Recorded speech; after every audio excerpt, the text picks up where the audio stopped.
Muy bien, ya ahora sí está grabando. Bueno, para que se guarde en la grabación lo que estaba diciendo, es que el Complete Search es una técnica que a veces se da por sentada, como que es la más sencilla, pero no se enseña como tal.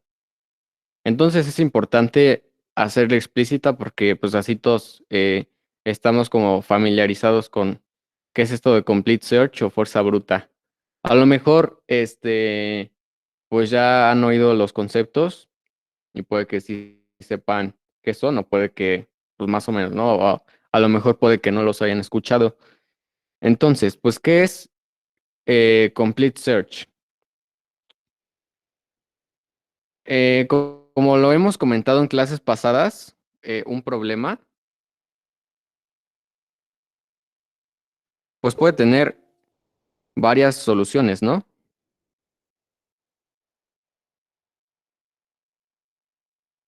Un problema puede tener varias soluciones.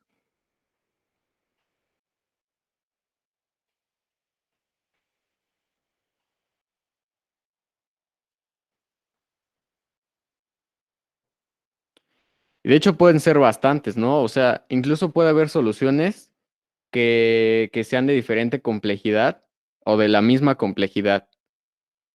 Y eso es muy interesante porque pues eso nos abre muchas posibilidades para resolver un problema, ¿no? Em, pues bien, la fuerza bruta es la solución que se les debería poder a ustedes ocurrir primero.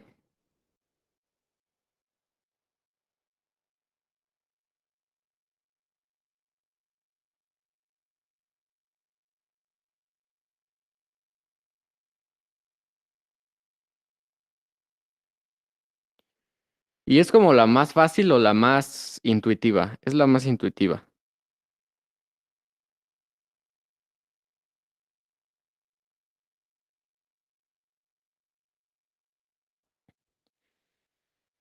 Es la más intuitiva porque es la forma en la que a lo mejor un humano resolvería el problema a mano, ¿no? Que es precisamente cuando nosotros hacemos casos. Si nosotros hacemos casos y obviamente pues comprendemos el problema, vamos a poder llegar a esa solución más o menos fácilmente.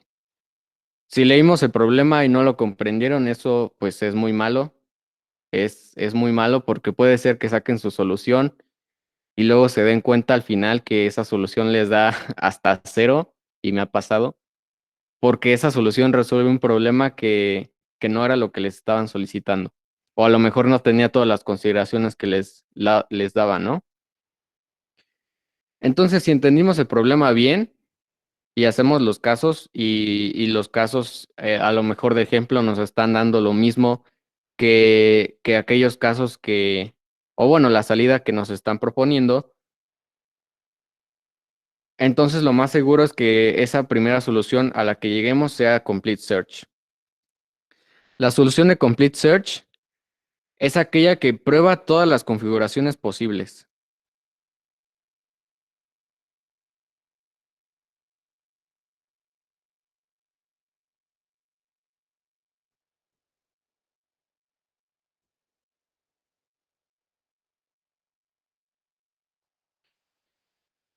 Ok, entonces pues pueden pensar que esto no es lo más óptimo,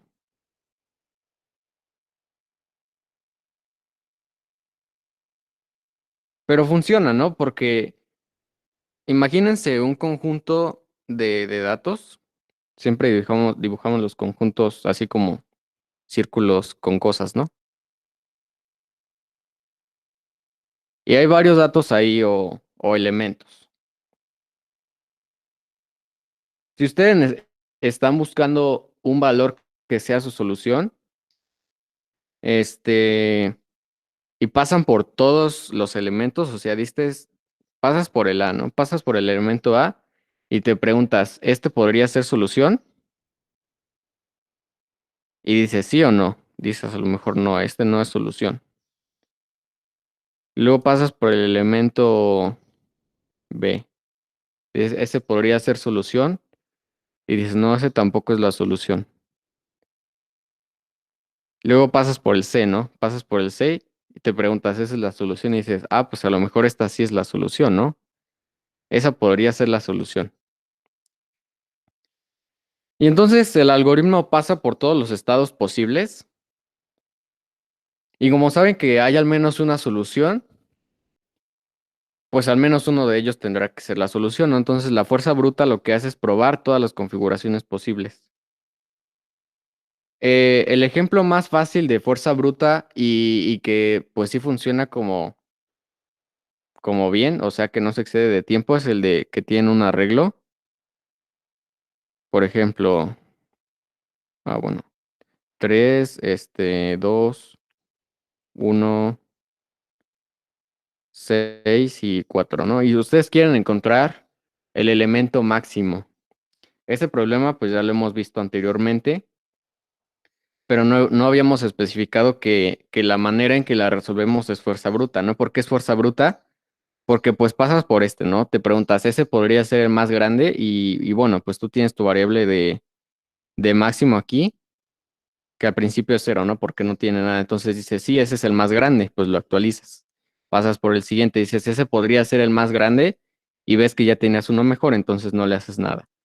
Pasas por este y lo mismo, ¿no? Ya tenías uno mejor. Y luego pasas por este y dices, ah, pues ese sí podría ser solución. Entonces actualizas tu máximo. Y pues pasas por el último y dices, ah, ese no era. Y al final, pues llegas a una solución que siempre es correcta, o sea, porque no hay manera en que este algoritmo falle, pero tú estás pasando por todos los elementos posibles. En este ejemplo particular del máximo, pues sí, no hay otra manera que pasar por todos. Eh, este, pero hay otros ejemplos en el que esto pues es muy tardado, ¿no? Este en particular es ODN. Ya habíamos visto por qué, pues cada elemento de tu arreglo lo procesas una vez, lo cual es constante, y haces ese proceso n veces. Pues bien, entonces ahora sí pasemos al ejemplo de este paseo de la reforma. Antes de leer el problema, pues veamos en los límites, o más bien en las subtareas, bueno, en las dos, que de límites nos están diciendo que n general va hasta 10 a la 5, pero nos dicen que en el 56% de los casos, la n solo va hasta 1000. Cuando nos dan subtareas, siempre es porque están esperando diversas soluciones por parte de nosotros, ¿no? Los concursantes. Pues bien, vamos a leerlo. La avenida Paseo de la Reforma de la Ciudad de México es conocida por tener una gran cantidad de edificios altos. Podemos describir la avenida Paseo de la Reforma como una fila de n edificios consecutivos con alturas a igual a 0, a 1 y hasta a n-1. Es decir, AI denota la altura en metros del edificio I. Como parte de tu visita a la Ciudad de México, quieres tomar una foto de la avenida Paseo de la Reforma, de tal forma que aparezcan una gran cantidad de edificios. Para esto, quieres encontrar la mayor cantidad de edificios contiguos. Contiguos quiere decir que no hay saltos entre ellos, es decir, no puedes saltarte edificios. Y es más o menos intuitivo que si haces una foto no puedes quitar un edificio del medio. Bueno, entonces, edificios contiguos que formen una escalera estrictamente descendente. Es decir, quieres encontrar la mayor K, tal que se cumple que AI es mayor que AI más 1, que es mayor que varios elementos más, que son mayores que A más K menos 1 para alguna I. Entrada, la primera línea, el entero N. En la segunda línea, los N enteros AI separados por un espacio. De salida del entero K, es decir, la mayor cantidad de edificios contiguos que sean estrictamente descendientes en su altura. Pues bien, vemos los ejemplos aquí. Pues voy a copiarlos.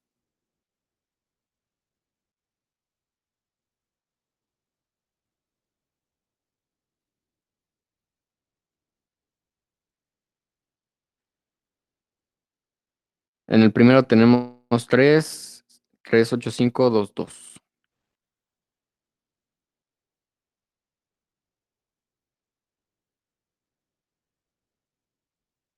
Pues bien, vamos a resolver este ejemplo. Primero, ¿qué es lo que nos están pidiendo? Sí, sí se entendió el problema.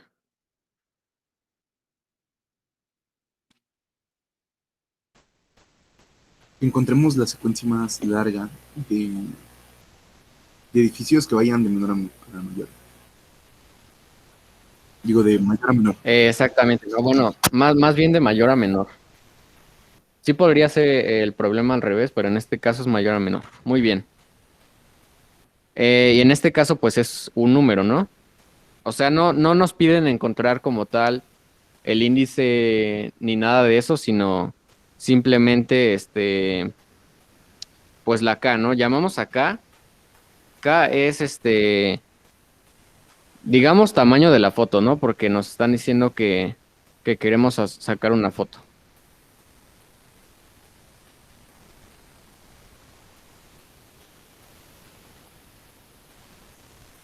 Me parece que está sonando ruido por ahí.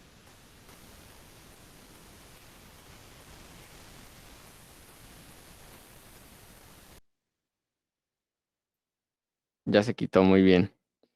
Pues K es tamaño de la foto. Y queremos encontrar la K, ¿no? Esa es la incógnita.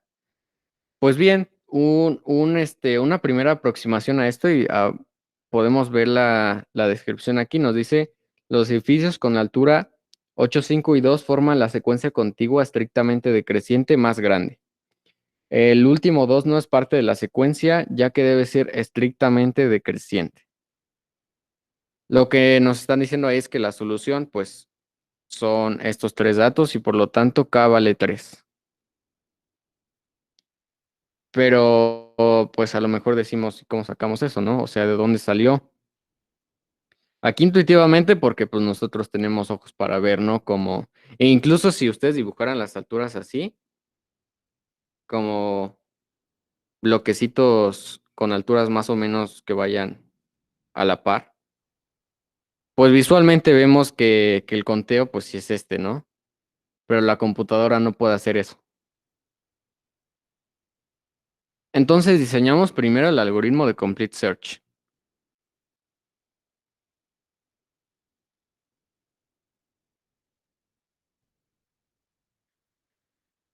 Y nos preguntamos cómo podemos sacar la solución pasando por todos los estados posibles. Y aquí con estados me refiero pues sí, todos los subarreglos posibles, ¿no? Subarreglo es el arreglo, eh, bueno, un arreglo más pequeño del arreglo máximo, tal que todos los elementos son juntos o están contiguos, que era lo que nos pedían precisamente en, en este problema. Pues bien, entonces están de acuerdo que si pasamos por todos los subarreglos, al menos uno de ellos va a tener que ser máximo, porque siempre hay un máximo. Subarreglos. El primer subarreglo es el 3 solito, ¿no?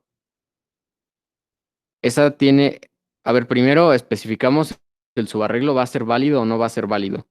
¿Por qué? Pues hay subarreglos que por su configuración no nos van a servir para nada y o sea, no se contabilizan como respuestas. Este es válido porque cumple que todos sus elementos son decrecientes y tiene una K igual a 1, ¿no? Porque solo hay un elemento. Ahora tú tomas el subarreglo 3 a 8. Este subarreglo es creciente y por lo tanto este no es válido. Ese no aporta la respuesta. Por lo general, cuando no aportan a la respuesta y estamos buscando máximos, bueno, máximos primero. Si buscamos máximos, pues ponemos algo que no sea máximo, ¿no? Por ejemplo, -1. Y si buscáramos un mínimo, en este caso, pues le mandaríamos infinito y ya no va a ser mínimo. Pasamos a 3, 8 y 5, ¿no? Este pues tampoco es válido. 3, 8, 5 y 2 tampoco es válido. Y pues ya sabemos que este tampoco es válido. Probamos con el siguiente subarreglo, el que empieza en 8, ¿no? 8. Este sí es válido y tiene una K igual a 1. Luego probamos el 8-5. Este también es válido y tiene una K igual a 2. Y luego probamos el 8-5-2 y este también es válido y tiene una K igual a 3. Luego 8-5-2-2 es no válido porque ya no es decreciente en los dos y pues decimos que su K es -1, ¿no? Por ejemplo.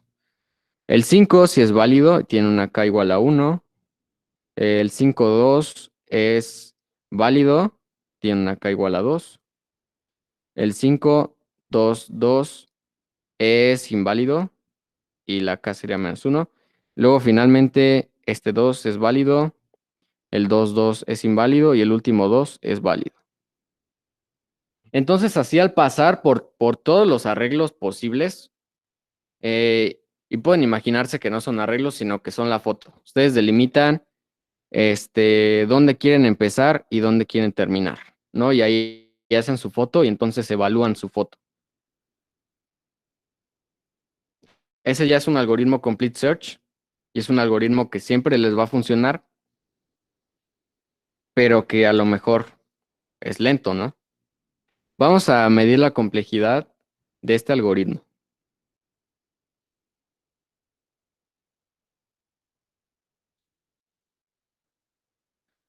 Eh, pues primero los Complete Search o sí son complejidades como muy generales.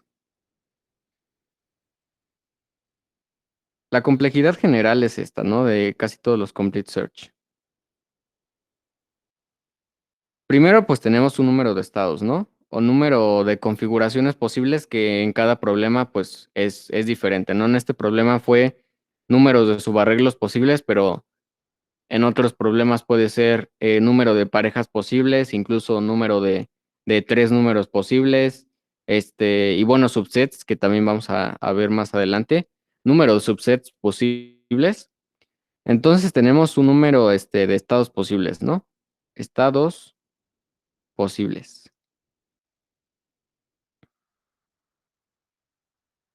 Y para cada estado posible, entonces recuerden que eso va como identado. Para cada estado posible tú evalúas ese estado.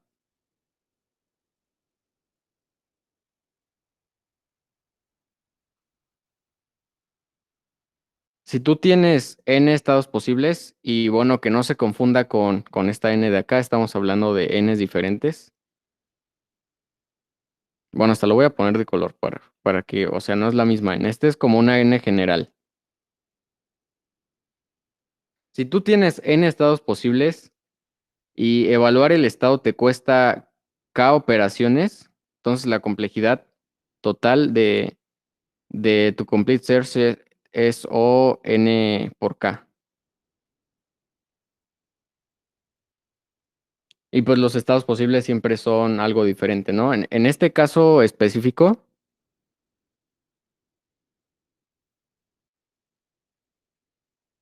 el número de estados es los subarreglos posibles, ¿no?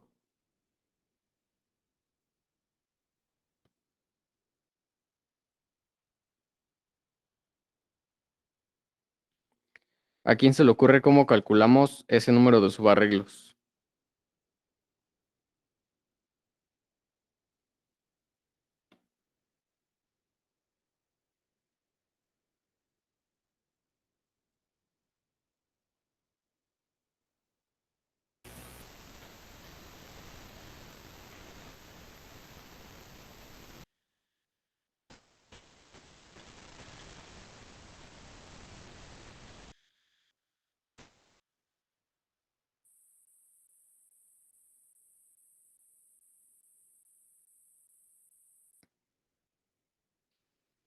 Bueno, a ver, una pista. ¿Cómo sabemos? A ver, creo que pusieron cosas en el chat. A ver, están diciendo barrido factorial. O sea, sí, de hecho la solución correcta es con barrido, pero pues todavía no llegamos ahí. No estamos viendo la solución de fuerza bruta. A lo mejor el barrido para algunos puede ser como pues muy fácil de ver. Y de hecho es que este problema no está particularmente complicado pero pues a lo mejor para otros no. Entonces, la primera solución que se nos ocurre para este problema es pasar por todos los subarreglos. Y factorial no es factorial. A ver, entonces pista.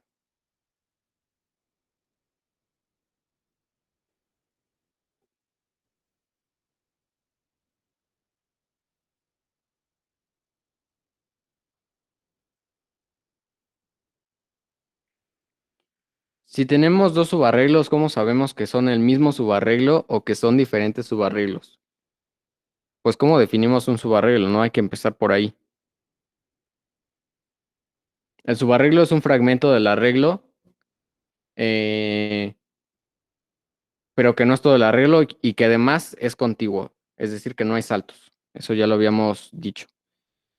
Entonces, pues definimos ese subarreglo con un inicio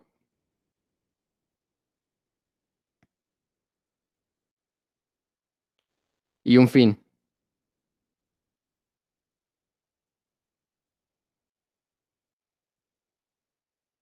Y a lo mejor así ya puede ser, este, bueno, ya podemos hablar de subarreglos iguales o subarreglos distintos, ¿no? Porque si tenemos dos parámetros de inicio y fin, sabemos que el subarreglo es el mismo si comparamos inicio y fin y son iguales. Si inicio y fin son diferentes, al menos uno de ellos, porque pues ya sabemos que podemos tener esos dos. Ahí el inicio es el mismo, pero el fin no lo es. Pues son diferentes.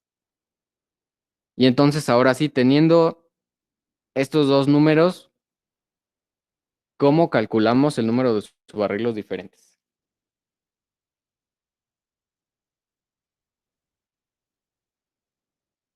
N por N más 1 entre 2. Sí. Exactamente. Muy bien.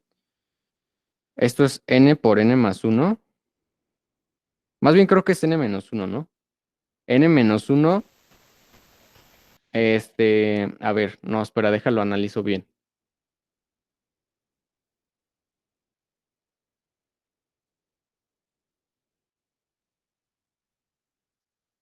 Ah, no, sí es por n más 1 porque puedes tener, subarreglos tamaño 1. Muy bien. Esa es la cantidad exacta, ¿no? Y decimos, pues, ¿de dónde salió esa fórmula, no? Más o menos mística. Bueno, pues esa es la fórmula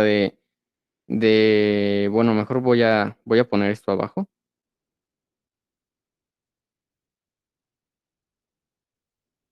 Es la fórmula exacta de la sumatoria.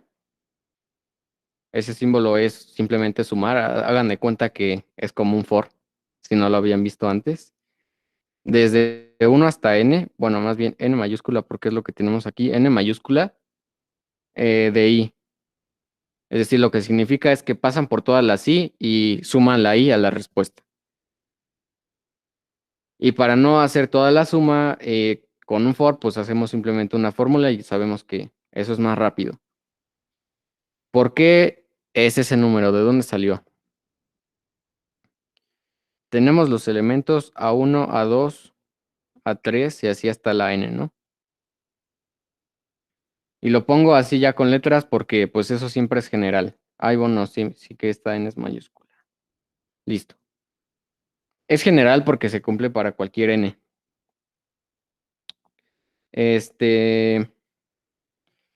Pues bien, ¿cuántos subarreglos hay que empiecen en el A1? Pues tenemos todos los de aquí y ¿no? En total son n, ¿no? N. ¿Cuántos subarreglos tenemos que empiecen en el A2? Pues y ¿no? N menos 1. ¿Cuántos subarreglos tenemos que empiecen en el A3? Y pues bueno, así la seguimos hasta que empezamos en el último AN y pues solo te da 1. Y esto se suma, ¿no? Porque son diferentes. Entonces, pues eso es la suma de n más n menos 1 más n menos 2 y así, hasta que llegas al 2 y al 1, que es exactamente esto de aquí, ¿no? Entonces, por eso sale n por n más 1 sobre 2. Y bien, esa fórmula no la ponemos en complejidad porque pues ya saben que tiene constantes. Entonces, la complejidad de eso pues se queda como n por n, ¿no? Que es n cuadrada. Tenemos n cuadrado subarreglos. Y bueno, ya también voy a bajar otra vez, ¿no?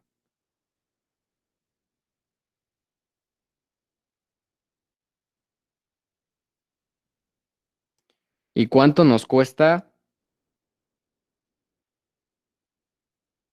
Que era lo que dijimos aquí, evaluar el estado. ¿Cuánto nos cuesta saber si ese, o contarla acá, o saber si ese subarreglo es válido o no?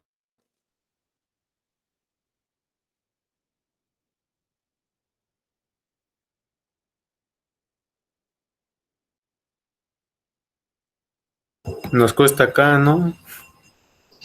Exactamente K. Bueno, le pongo evaluar. O de K, donde K es el tamaño del subarreglo, ¿no? Tamaño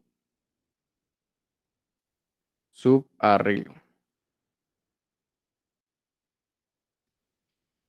Y pues la K siempre es variable, ¿no? La K puede valer 1 o puede valer n. En términos de complejidad computacional, cuando una cosa es variable, queremos contabilizar el tiempo que se va a tardar. Pues esto pasa a ser O de n, ¿no? Porque n es la máxima K. Entonces, en total, esto te da n cúbica. Y ese es un algoritmo que siempre funciona. O sea, tú sabes que eso siempre va a funcionar. No hay manera de que eso se equivoque. Eso siempre te va a dar la respuesta correcta. El problema es que se tarda mucho. ¿Cuál era el límite para n cúbica? N puede ir hasta 100 máximo para que eso funcione. Si no, te va a dar tele. Y ese es el problema de las fuerzas brutas, pero también es una de sus grandes virtudes. Si ustedes se acostumbran a cada que resuelvan un problema siempre sacar la fuerza bruta primero, entonces van a asegurar puntos. Y puede que esos puntos pues les ayuden muchísimo cuando estén haciendo un examen, porque ¿qué es mejor sacar 0 o sacar 40 puntos? Si no llegan a los 100, si no se les ocurre la idea de los 100, pues dices, al menos me llevo 40, ¿no? 40 lo sacas con la solución de fuerza bruta. En este problema la n cúbica no funciona, pero lo arreglamos muy fácilmente, ¿no? Vamos a ver el caso 2. Bueno, está muy grande, ¿no? Mejor seguimos con el caso 1. A ver, entonces lo copio de nuevo. 3, 8, 5, 2, 2.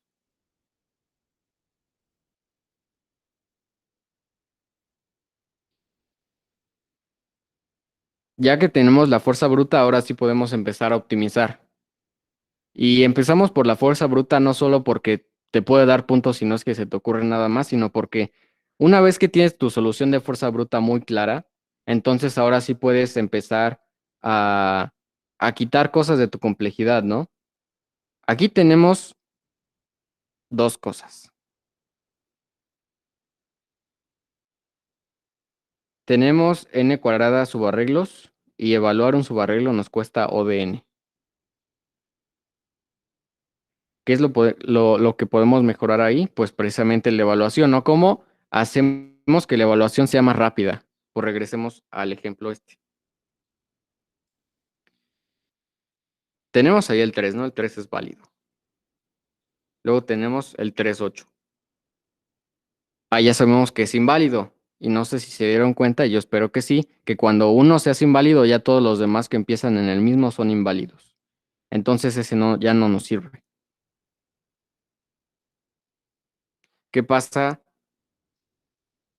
cuando tenemos esto? 8,5. Ese es válido. Le agregamos otro 8,5,2. Ese también es válido. Y bueno, le voy a cambiar este para fines didácticos. 8,5,2,1. Ese también es válido. Y en realidad, eh, lo que estamos repitiendo muchas veces aquí, pues es toda esta parte, ¿no? O sea, todo esto. Todo esto ay, borré este 2, eso no lo quería borrar. Estamos repitiendo toda la parte de evaluar todo el subarreglo, porque lo tomamos como unidad, pero lo que podemos hacer y que es mucho más rápido es que si tú ya sabes que esto es válido, entonces o esto puede ser válido o no puede ser válido, pero únicamente depende del último, no de lo que ya revisaste que ya era válido. Y si era inválido, pues ya ahí lo cortas y se acabó. Pero entonces ahora evaluar, o más bien, ahora se contabiliza de forma diferente. Bueno, ¿sí se entendió esa idea?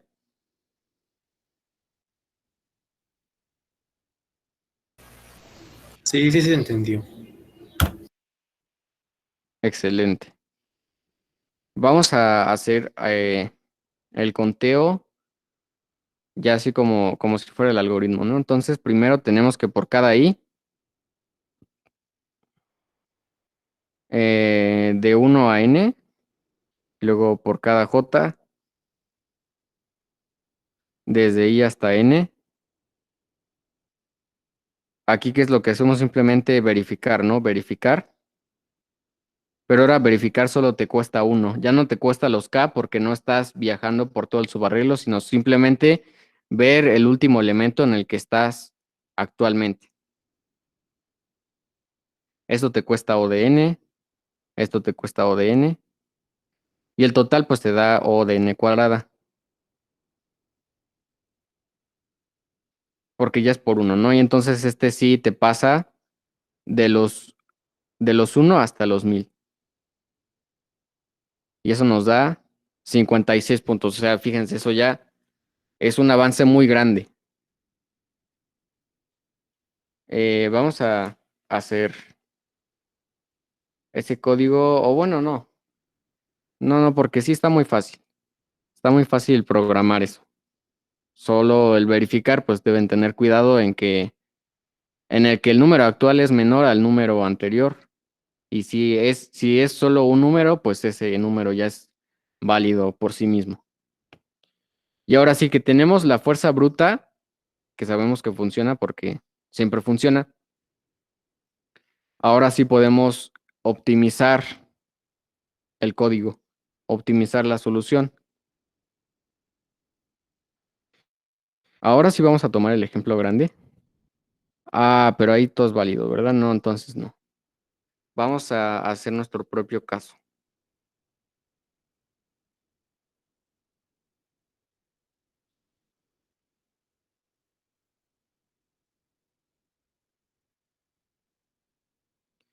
En este caso hay 8 números. Si empezamos a hacer los subarreglos, y ese es el análisis importante, vemos que este es válido, que este es válido, que este ya no es válido y por lo tanto todos estos ya no son válidos. Entonces los ignoramos.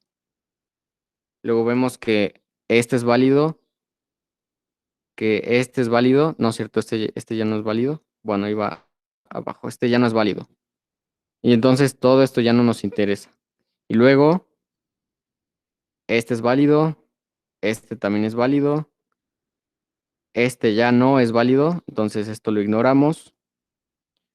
Este sí, este no. Y luego este sí,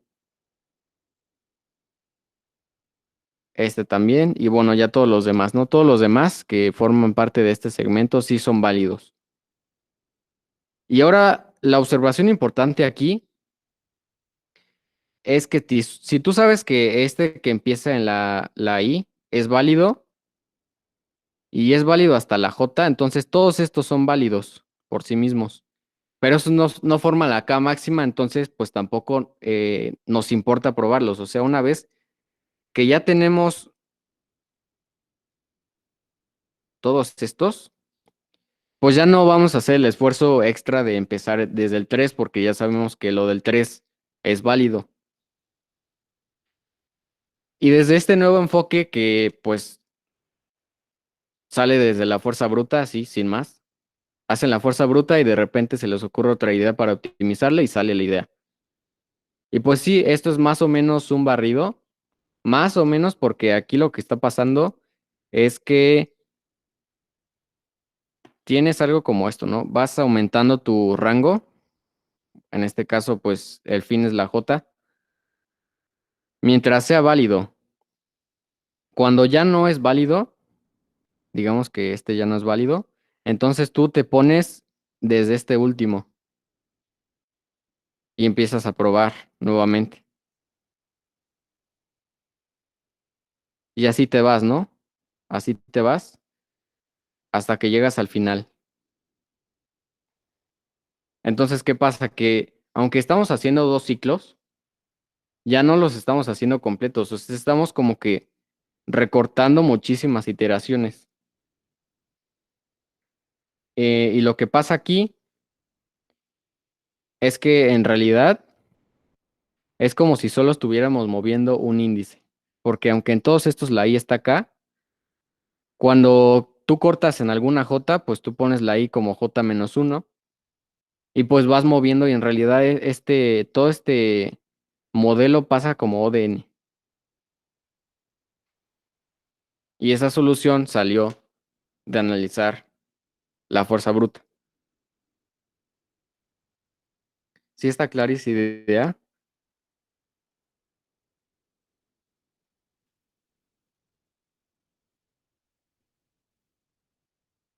Sí, sí está clara.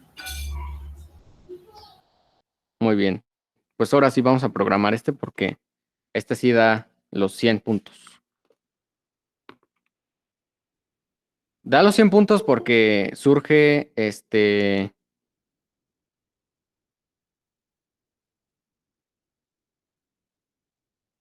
la fuerza bruta y sabemos que la fuerza bruta siempre lo hace bien, pero estamos recortando muchas cosas y eso nos ahorra complejidad, entonces la complejidad sale a ODN. ODN para el límite que nos dieron pues ya funciona perfectamente.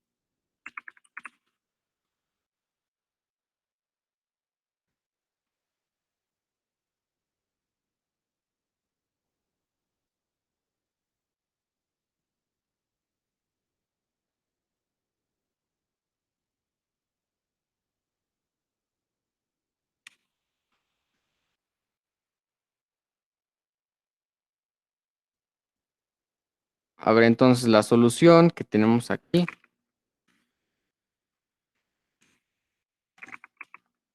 Lee una N. Ahí bueno, necesitamos un arreglo, ¿no? Solo que no me acuerdo hasta dónde iba la N. Y es a las 5.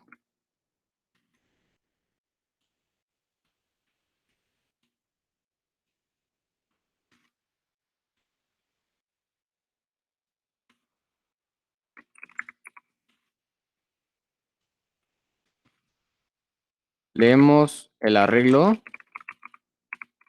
Luego vamos a hacer la solución, ¿no? Aquí solución. Tienes tu K, que es la K máxima como... Más bien no, ese no es el máximo. El máximo vamos a ponerlo literalmente en el máximo. Esto al principio más bien es 1, porque cada uno pues es válido. Si solo tomas uno, sí vale. Tu K aquí vale 0.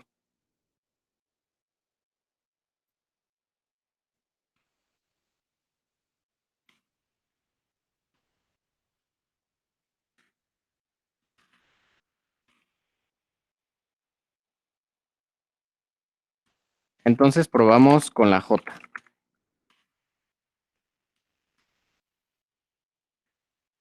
Creo que no, aquí no es desde 1, es desde I. Desde I hasta la N.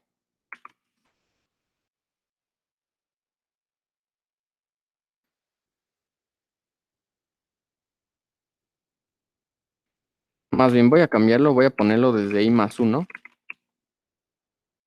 Y la K siempre va a valer 1. O sea, como que estamos dando por hecho que el arreglo 1 siempre es válido. Entonces ya solo aquí hacemos la verificación.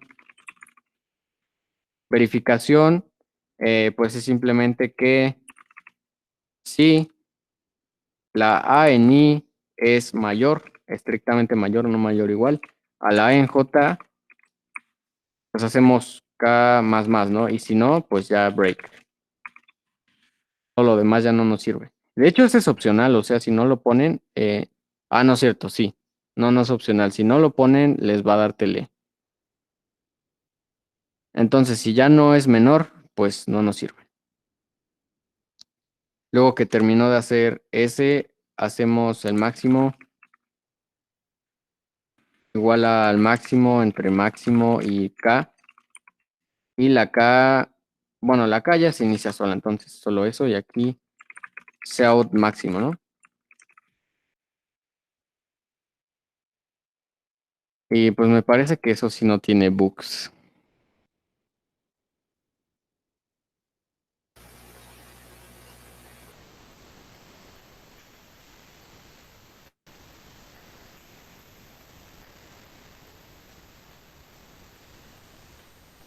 Bueno, vamos a probarlo con los casos de ejemplo.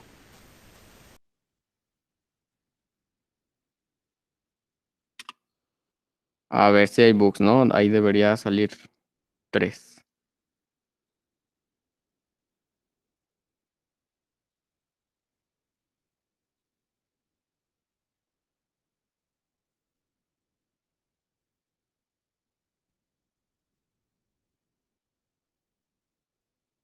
Ah, ya sé, ya sé. Es que la condición es incorrecta. Estamos tomando siempre el primer elemento del subarreglo y era el elemento J-1. O sea, el anterior, estrictamente anterior a J.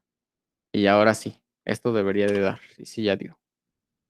El otro ejemplo era el de los 9, que 9, 8, 5, 7, 6, 5, 4, 3, 2, 1. Sí da 9. Entonces, pues eso nos daría y simplemente para acelerar se inicia out el iOS Base, ¿no? iOS Base.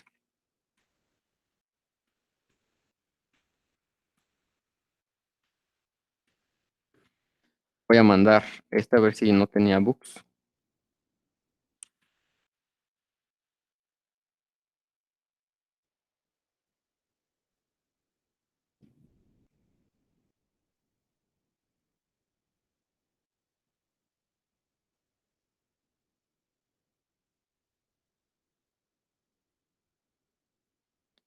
A ver si dio tele. ¿Por qué dio tele? Bueno, nos dio los 56 puntos del caso de 1 hasta 1000.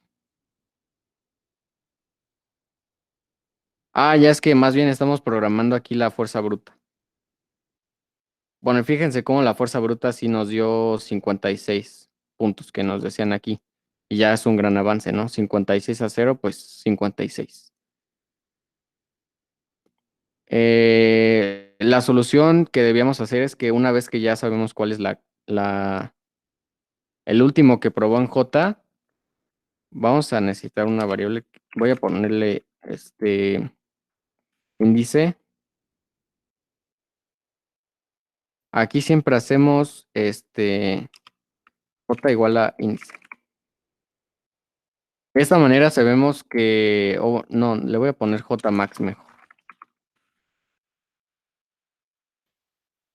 Más bien J max igual a J, ¿no? J max igual a J.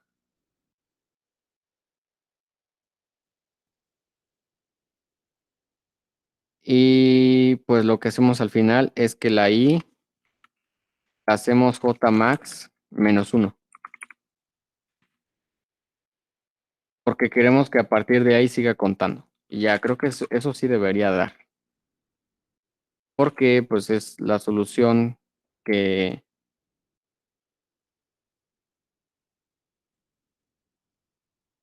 que analizamos.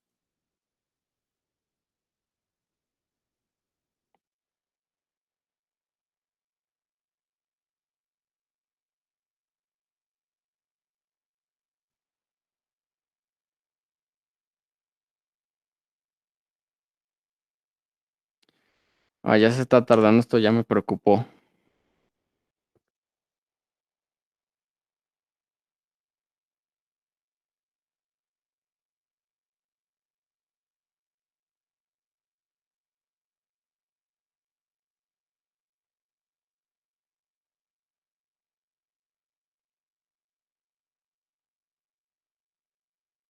No sé qué pasó, a lo mejor se atoró o no. Eso pasa por no probarlo. Vamos a probarlo, a lo mejor sí se atoró. No, pero nos da uno, ¿por qué? Porque eso no debería estar pasando. Sería sin el -1, porque lo que queremos es ir a la siguiente después del Jmax, ¿no? Y entonces sería I igual a Jmax, ¿no? Sí, cierto, sí.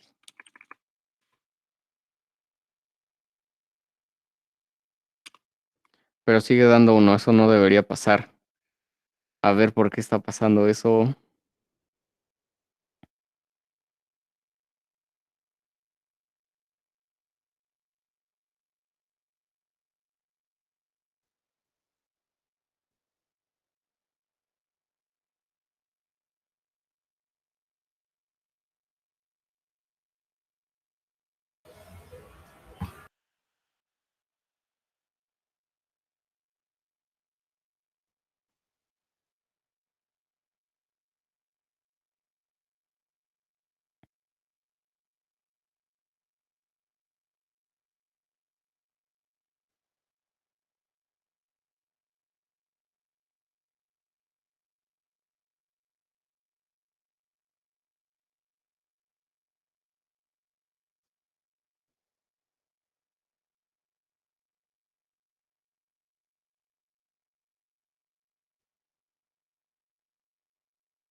Dicen en el chat que hagamos un debug. Sí, tiene sentido. Vamos a empezar a imprimir pues, a lo random. Bueno, más bien, ya aprovechando este momento books, voy a enseñarles cómo es una manera de hacer debugs sin saber usar el debugger, porque ni yo lo sé usar. Ustedes definen una función debug de X y eso es cout X igual. Bueno, este igual es con comillas porque es más bien, igual a X. Ya. Bueno, aquí en line. Ya, pues más fácil, en vez de poner tantos cout, ya solo ponen debug y luego acá, pues debug J.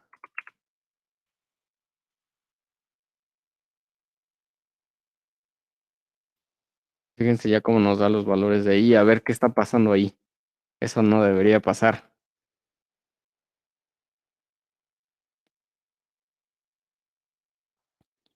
A ver, entonces entra con igual a 1, luego entra con J igual a 2, hace la verificación y dice, no, pues no es válido, ¿no? Entonces Ya sé hace por qué, break. ya sé por qué. Ahí no Ya, tiene un sí, ya, valor es que, establecido sí, Jmax y puede ser exactamente, lo que sí, quiera. Y pues ya no entra. exactamente. Y qué random, ¿no? Qué random. Bueno, lo podríamos Bueno, dejar en eso, uno, ¿no? En uno sería mejor, ¿no? exactamente. Y ahora ya se cicló. Excelente. A ver, es que cuando la I es 5, la J más 1 es 6, no entra aquí. Y esto nunca se modifica, ¿no? A ver, entonces, Pues antes de eso podríamos decir que Jmax es igual a I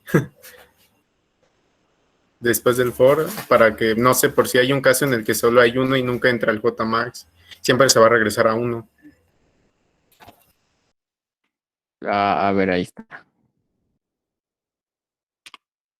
Y ya nos dio los 3, ¿no? Y todos los debugs que ya voy a quitar. Muy bien. Gracias. Pues esto se supone que ya debería haber quedado.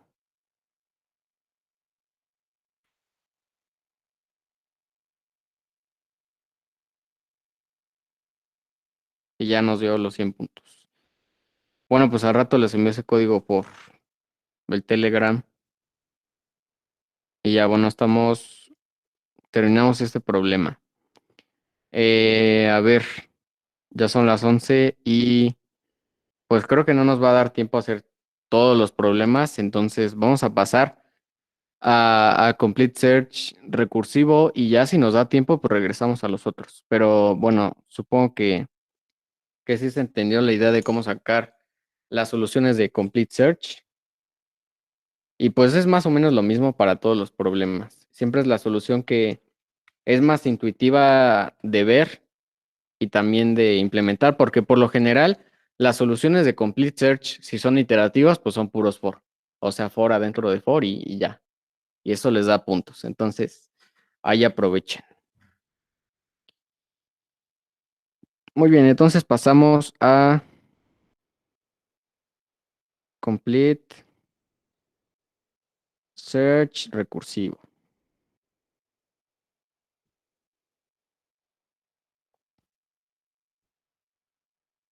A ver, aquí sí quiero preguntarles qué también conocen la recursividad. O sea, de que la han visto, pero solo vieron un ejemplo, o si han hecho este programas con recursividad, o pues solo la vieron y no hicieron ningún programa. Bueno, yo sí la he visto bien la recursión, pero pues creo que la mayoría no.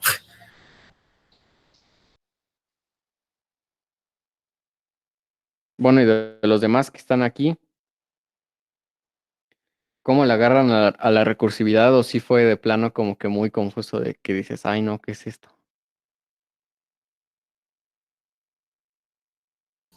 Bueno, pues lo que me acuerdo de la clase de Gabriel es que pues así fue como algo muy muy básico, no así para que lo entendiera la mayoría. Bueno, eso yo creo. Ok, bueno, pues entonces Mónica también dice que no la vio. Eh, Vamos a ver la recursividad. Este, bueno, es que la recursividad siempre es como un tema algo complicado cuando nunca has visto nada parecido, pero ya cuando le agarras la práctica, o sea, como que se hace a veces más intuitivo que una solución iterativa. Eso es lo primero que vamos a ver, ¿no? Hay soluciones recursivas que son más intuitivas de ver y de programar que las soluciones iterativas.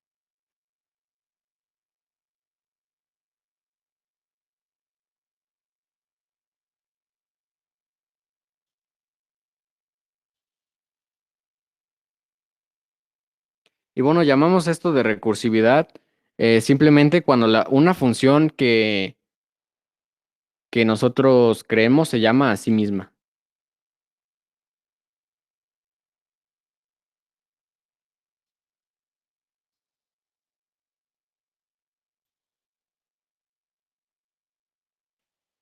Y bueno, para este punto ya todos deberían saber utilizar funciones y si no, pues F. Ahí revisen, creo que está el módulo de cómo usar funciones. Porque pues es importante hacer funciones, en este caso, para la recursividad. No pueden hacer recursividad poniendo todo en el int main. O sea, eso es imposible. No pueden llamar al int main dentro del int main. Eso sí no se puede. Y pues supongo que les dieron el ejemplo más clásico del factorial, ¿no? Sí, ese fue el ejemplo. Sí. Bueno, aparte de ese ejemplo, este, y bueno, que el factorial sí se puede calcular así. O sea, ustedes tienen factorial de 5, ¿no? 5 factorial, pero matemáticamente el factorial se define como n multiplicado por n menos 1 factorial. Eso es una definición recursiva. Y bueno, el primer factorial es el 1 y es igual a 1. De hecho, el 0 factorial también es 1, pero no nos vamos a meter en eso. Simplemente nos quedamos con que es recursiva. Para hacer funciones recursivas necesitamos dos cosas. Necesitamos casos base y casos recursivos.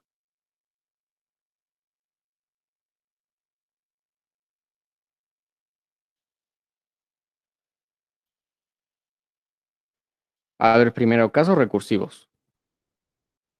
Si ustedes llaman a factorial de 5, y bueno, es que aquí no hemos escrito el código, eh, regularmente primero se escriben los casos base.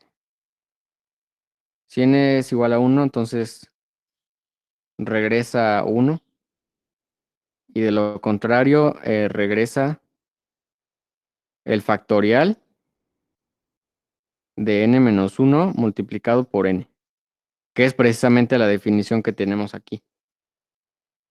Y bueno, también he visto algunos códigos que tienen esos ifs ahí y ponen llaves aquí y acá. Bueno, eso no es necesario. Si su if es de una sola línea, pueden dejarlo sin llaves y de hecho se ve mejor.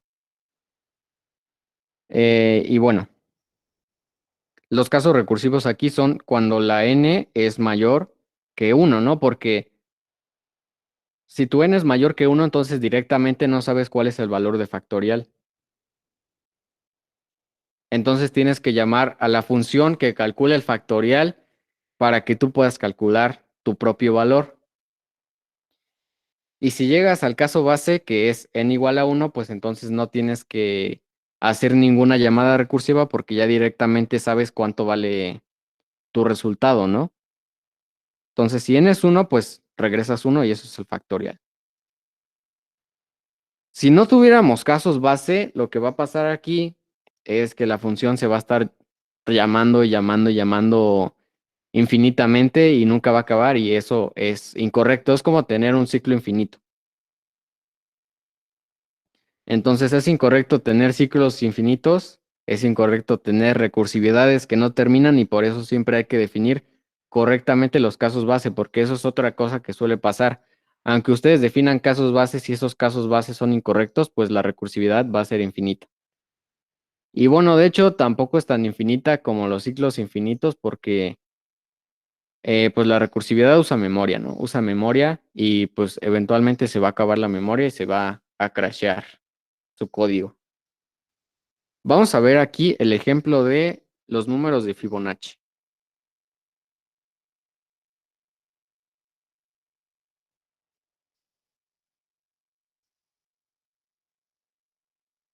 La serie Fibonacci es como, pues sí, una serie aritmética de números que se define también recursivamente. Sencillamente, pues iniciamos con dos números unos y luego vamos construyendo los números de Fibonacci simplemente como la suma de los dos números anteriores. A ver, este es el ID del arreglo, ¿no? Bueno, más bien empieza en cero. El Fibonacci 2 se calcula como la suma de 1 más 1. El Fibonacci 3 se calcula como la suma de 1 más 2. El Fibonacci 4 como la suma de 2 más 3. El 5 como 3 más 5. El 6 como 5 más 8. Y bueno, así se va, ¿no?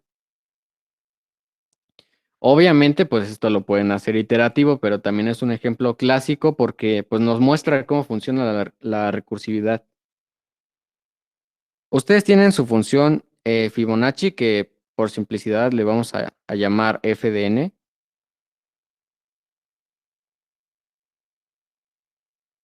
Fibonacci con un término n.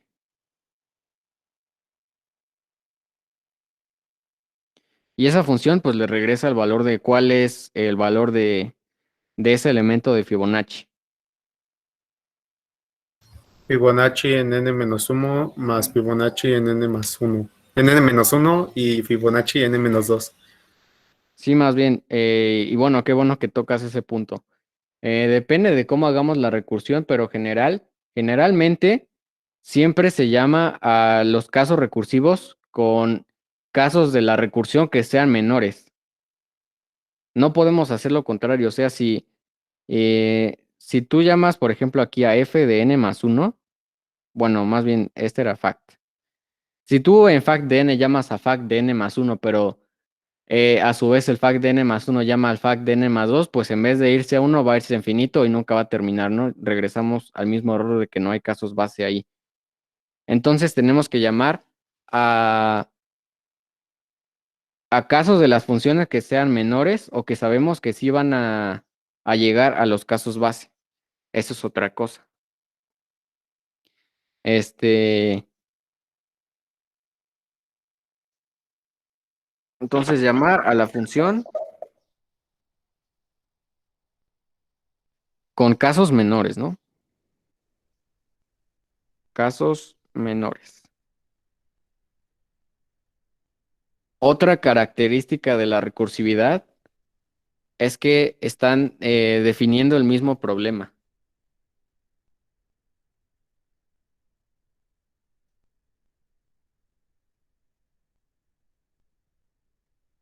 O sea, como que ustedes están rompiendo su problema en varios subproblemas que se resuelven usando el mismo método que ya definieron. Eso es generalmente la recursividad. Y pues sí, es esto que llamamos Fibonacci. Digamos que queremos calcular el Fibonacci de 5. El Fibonacci de 5 es la suma del Fibonacci de 4 más la suma del Fibonacci de 3. Esto es suma. Pero a su vez el Fibonacci de 4 es la suma del Fibonacci de 3 más el Fibonacci. Ah, no es cierto, Fibonacci. No, sí, de 2. El Fibonacci de 3 es la suma del Fibonacci de 2 más el Fibonacci de 1. El Fibonacci de 3, bueno, ya es lo mismo, ¿no? Fibonacci de 2 más Fibonacci de 1. Fibonacci de 2 es Fibonacci de 1 más Fibonacci de 0. Aquí pues es lo mismo.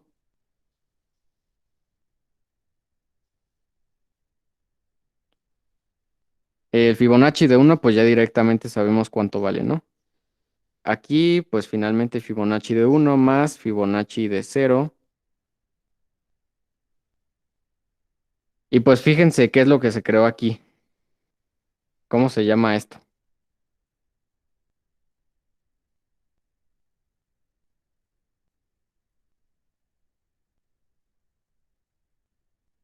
Es un árbol, ¿no?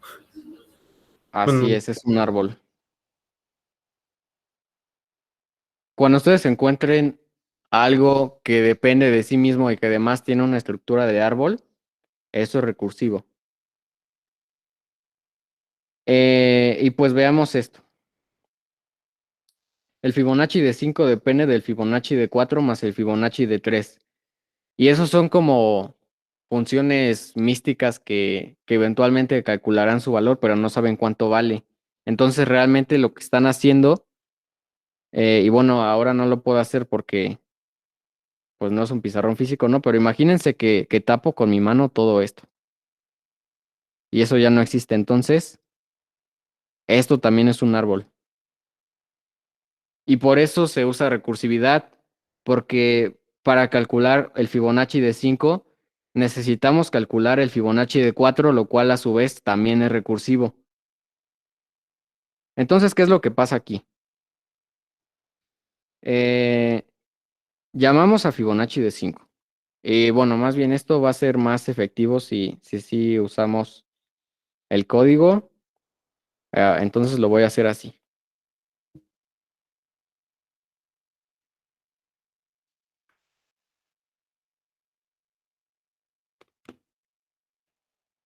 Voy a crear el proyecto de recursividad.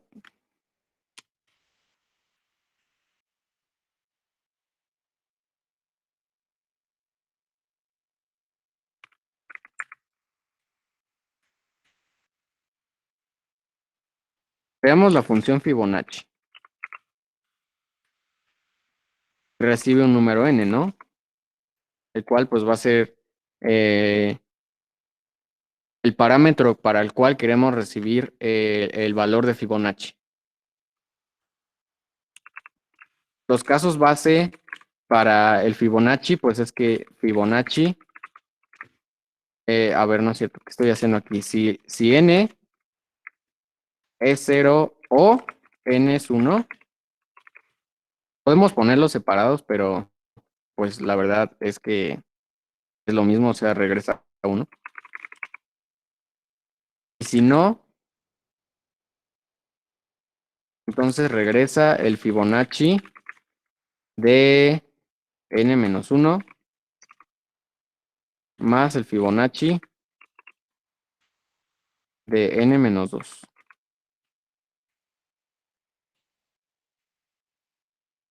No tendríamos que regresar en el caso base porque la primera posición de Fibonacci es igual a 0.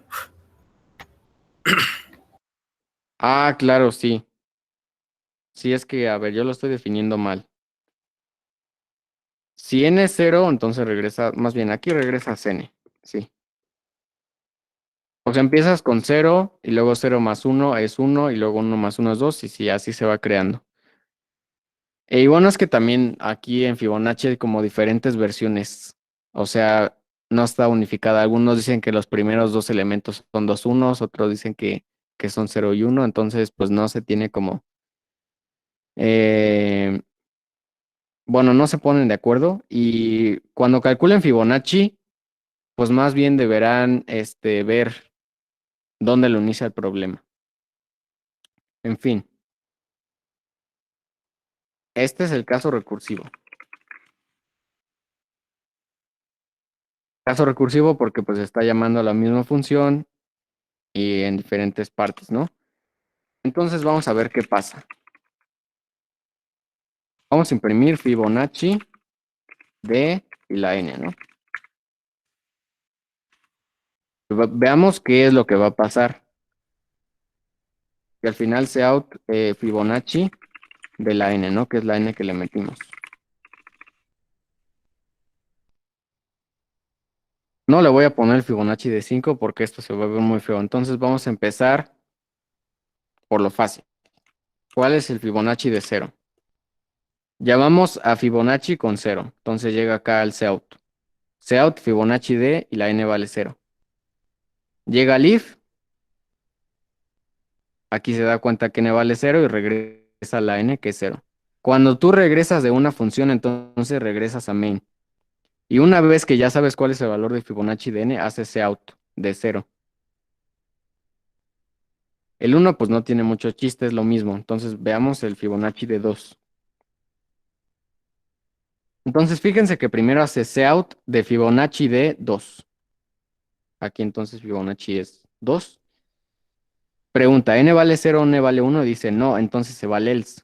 Regresa Fibonacci de n menos 1 más Fibonacci de n menos 2.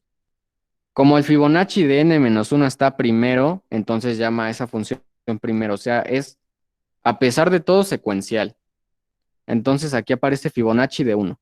Porque aquí cuando n valía 2, estamos pidiéndole Fibonacci de n menos 1, que es 1. Entonces llega aquí, se vuelve a meter al Fibonacci acá y imprime Fibonacci de 1. ¿Sí está claro eso o está muy revuelto?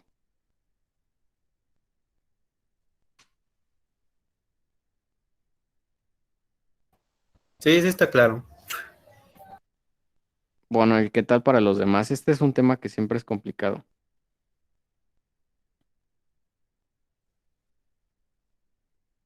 Muy bien, pues dicen que sí. Espero que así sea para todos, porque igual la recursividad, o sea, como les digo, hay problemas que son más fácil hacerlos recursivos que hacerlos iterativos. Y de verdad puede ser muy complicado hacerlos iterativos. El Fibonacci no, o sea, el Fibonacci puede hacerse de las dos, pero es solo un ejemplo. Cuando llega Fibonacci de 1, pues simplemente hace el regreso de la n y ya. Cuando tú tienes Fibonacci de 1 y regresa, entonces ya sabes cuál es el valor de esa función. Como regresa, entonces pues regresa aquí. Y ya que tienes el valor de esto, llamas a Fibonacci de n menos 2, que es 0. Y pues al final, cuando ya calculaste esta suma, regresas acá y pues te da el resultado, ¿no? Que es 1. Con 3, pues ya se va a ver como, bueno, vemos que se repite el 1. Y entre más se estén llamando funciones, pues se va a hacer más grande, ¿no? Fibonacci de 5 ya es todo eso. Que si vemos el árbol, pues va a ser muy parecido. O sea, a ver, voy a dividir esto para que no se tape. Primero llama a Fibonacci de 5. Es decir, estamos aquí. Este es como el paso 1, ¿no? Luego llamas a Fibonacci de 4. Entonces estamos aquí. Este es el paso 2. Ese Fibonacci de 4 llama Fibonacci de 3, que este es el paso 3. El Fibonacci de 3 llama al de 2, que es este. El Fibonacci de 2 llama al de 1, que sería el 5. A ver, no quiero ponerlo con paréntesis porque estos son pasos.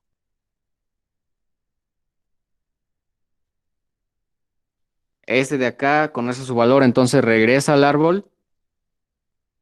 Luego Fibonacci de 2, el mismo llama Fibonacci de 0, que este es 6. Y fíjense que eso pasó aquí.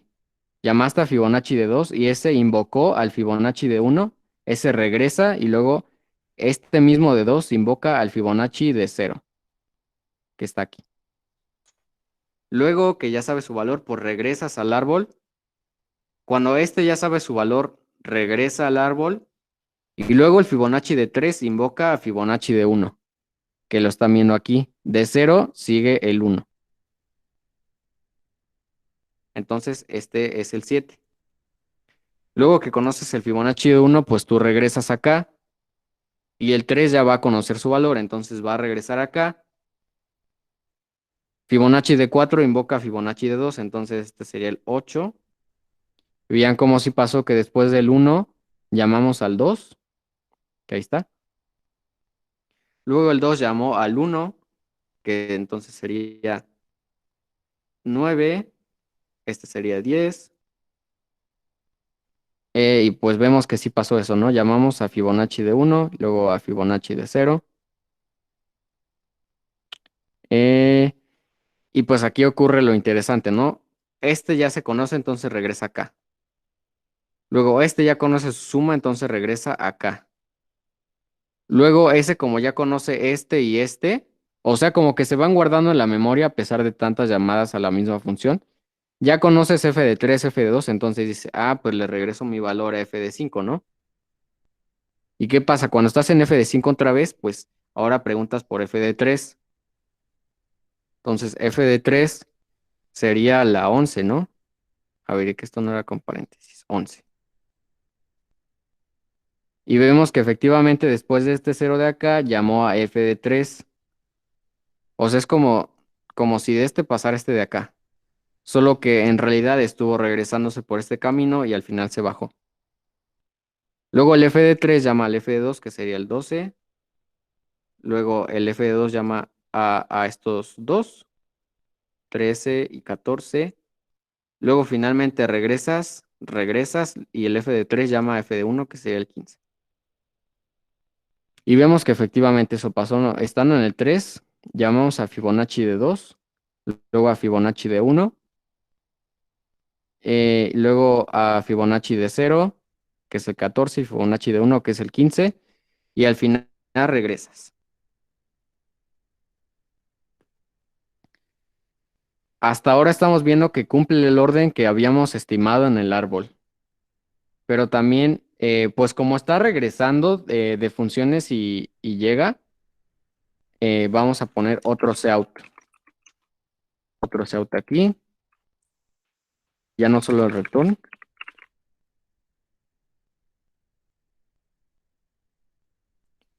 Vamos a guardar temporalmente las sumas de Fibonacci en variables.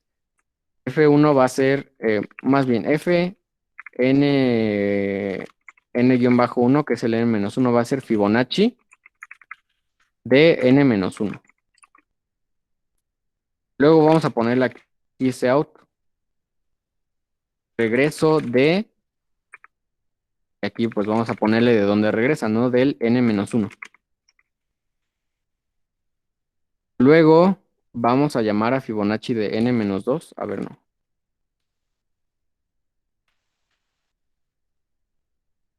Fn2 va a ser Fibonacci de n-2 y le vamos a dar cout, regreso de y n-2. Y ahí su salto de línea. Y al final, pues simplemente regresa la suma, ¿no? De fn-1 más fn-2. Aquí pues ya vamos a ver un montón de couts. ¿Qué es eso, no? Y pues se ve medio feo, pero vamos a verlo con el árbol. Entonces analizamos todo de nuevo.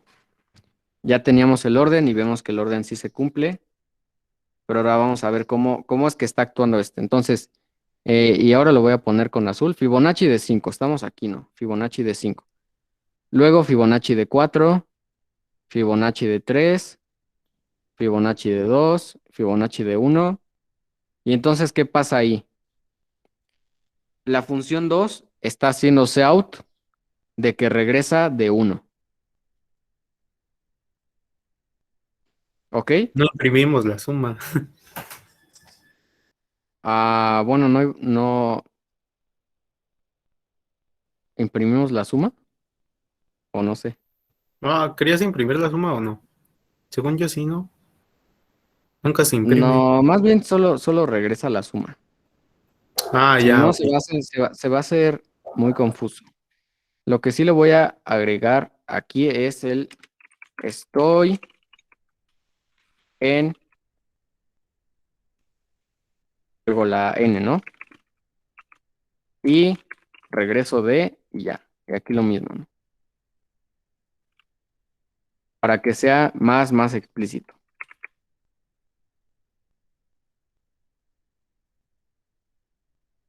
Ahora sí. Ah, bueno, me falta un espacio y se ve re feo.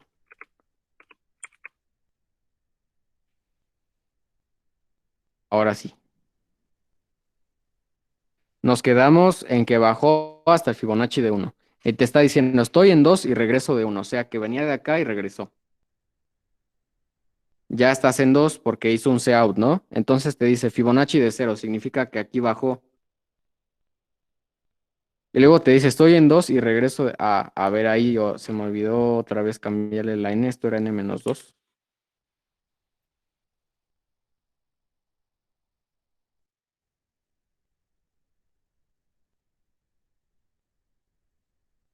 Entonces, ahora sí, te está diciendo, estoy en 2 y regreso de 0. O sea, que este 0 le regresó a 2 un valor. Cuando ya conoces la suma, el 2, pues como está el código, después de que hiciste este seout, está diciendo regresa fn-1 y fn-2. Como ya conoces estos dos valores, entonces simplemente regresas la suma y veamos qué pasa. Te dice, estoy en 3 y regreso de 2, o sea que efectivamente pasó esto. Ya que conoces esa suma, te está diciendo Fibonacci de 1, ¿no? Entonces se va para acá. Fibonacci de 1, pues es inmediato, entonces regresa. Estoy en 3 y regreso de 1. Como 3 ya conoce su valor, entonces luego lo siguiente que se imprime es que estoy en 4 y regreso de 3. Y luego llama a Fibonacci de 2. Y así se va, ¿no? Y ya, pues recorre todo el árbol. Entonces veamos que la manera en que está recorriendo el árbol es primero se va a la derecha, luego baja todo lo posible, baja, baja, baja. Ya cuando no puede bajar, se regresa, ¿no? Cuando estás ahí, pues ahora buscas todo lo que hay por buscar. Si es que tienes más ramas hijos, y pues te vas, ¿no? Te vas, te vas. Ya que no puedes irte más, te regresas. Luego te regresas y pues buscas por acá. Luego te regresas, subes, te pasas a la otra rama. Y así vamos recorriendo todo el árbol de manera que de aquí pues haríamos algo como esto. Luego sube, baja, baja, baja, baja, sube, baja, sube y regresa al final. Nada más verifiquemos pues lo último, ¿no? Por ejemplo, Fibonacci de 1. Fibonacci de 1 que es este que está acá. Luego te dice estoy en 3 y regreso de 1. O sea que hizo esto, ¿no? Más bien, hizo lo contrario. Hizo esto de aquí. Estoy en 3 y regreso de 1. Y luego estoy en 5 y regreso de 3. O sea que regreso para acá, ¿no? Y fíjense que esto es lo último que hizo. O sea, esta es la misma función que Fibonacci de 5. O sea, como que se crean copias de la función y se van llamando. Y esto de que regresa y demás se llama backtracking recursivo.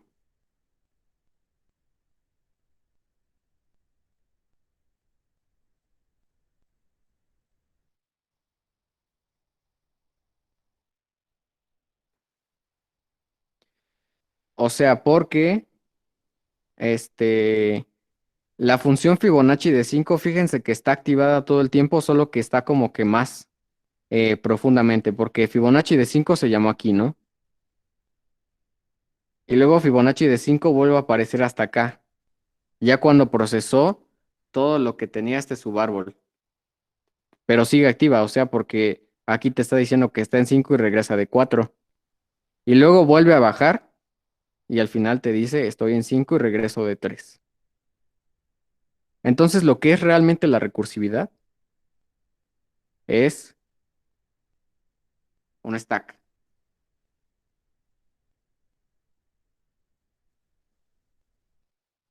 Un stack es el nombre que se le da a una pila en inglés. Una pila de apilar cosas, no de pila de cargas ni nada de eso, sino de apilar cosas. ¿Qué es esto del stack? Y bueno, antes de proseguir, ¿sí quedó claro todo esto o, o es muy confuso? Bueno, la primera vez siempre es confuso, es inevitable.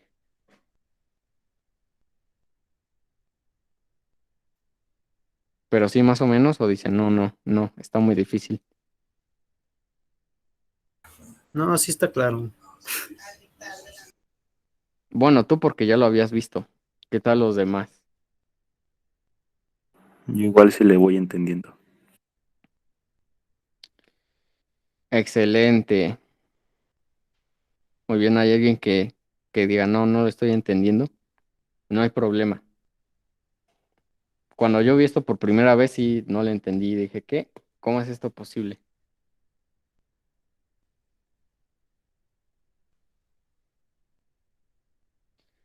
Bueno, pues están diciendo que está claro, entonces asumiré que es claro para todos y yo espero que sí, porque pues es muy importante otra vez. El stack es una cosa que tiene lenguaje y que es, pues sí, una pila en la que pones cosas. Vamos a ver un ejemplo no tan grande. Vamos a hacerlo con Fibonacci de 4, por ejemplo. ¿Cómo funciona el stack? Bueno, pues un stack, antes de pasar a eso, es una cosa donde vas metiendo cosas hasta arriba, así, así, así. Y en un momento actual, el que sea, solo puedes acceder a este elemento, solo a este. O sea, esto está inaccesible. Imagínense que tienen una pila de platos. Y bueno, aunque en la vida real sí se pueden sacar platos del medio, pues es posible que pues no sé, lo saquen mal y todos se caigan y se rompan. Entonces no es lo correcto. Lo correcto es solo sacar el plato que está hasta arriba. O sea, pueden hacer dos cosas con este. Pueden usarlo o pueden directamente sacarlo y ya como que se borra, ¿no? Cuando lo sacan, pues ahora tendrían accesible el elemento que está justo abajo de él, que es este de aquí. Y así se va, ¿no? Hasta que pues llegan a un stack que no tiene nada. Es así como funcionan todas las funciones y llamadas a funciones y así demás en el lenguaje con un stack. Vamos a hacer el ejemplo de f de 4. Primero, pues en tu stack, como se está ejecutando tu programa, siempre va a estar int main. Int main está ahí en el stack. Ah, y bueno, otra cosa, el stack representa las funciones activas.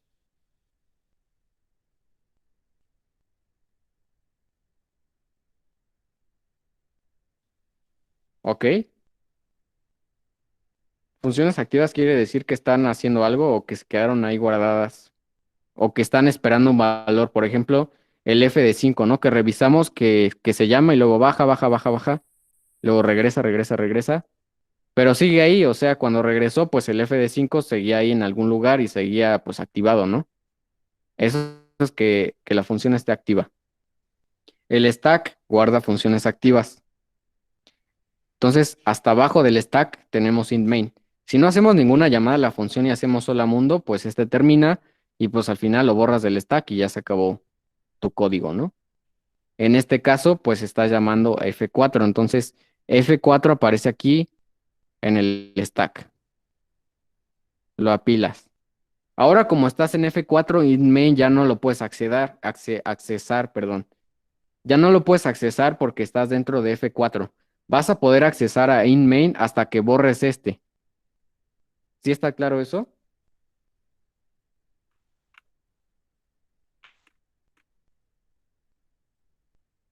Y bueno, ahí con borrar me refiero a que haga return, ¿no? Que regrese la función.